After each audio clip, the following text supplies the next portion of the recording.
Hachette Audio presents Julian Fellowes' Belgravia, Episode 6, A Spy in Our Midst. Written by Julian Fellowes. Read by Juliet Stevenson.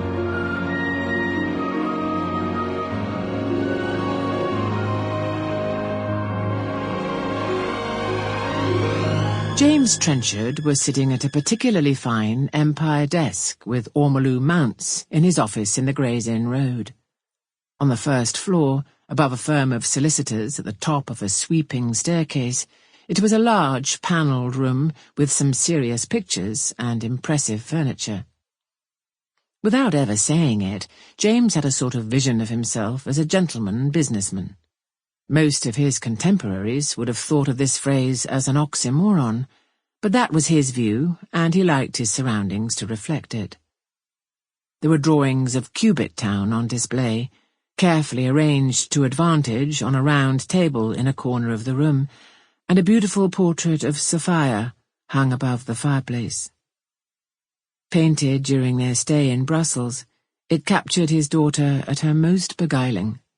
Youthful and confident, staring straight at the onlooker, she was wearing a cream dress with her hair arranged in the style of that time. It was a good likeness, very good, really, and a vivid reminder of the girl he knew.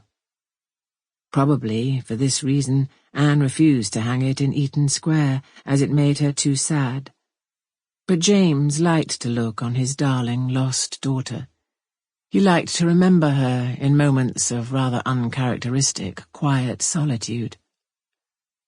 Today, however, he found himself contemplating the letter on his desk. It had been delivered when his secretary was with him, but he wanted to read it in private.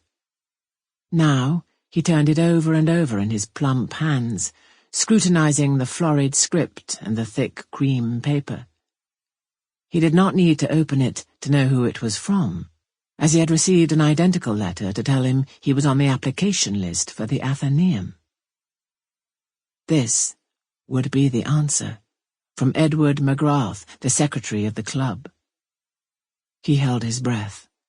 He so desperately wanted to be accepted, he scarcely dared to read it. He knew the Athenaeum was not most people's idea of a fashionable club. The food was notoriously bad, and in society it was seen as a London stopping place for an assortment of clerics and academics. But it was still a place for gentlemen to meet. No one could deny it. Sample complete. Ready to continue?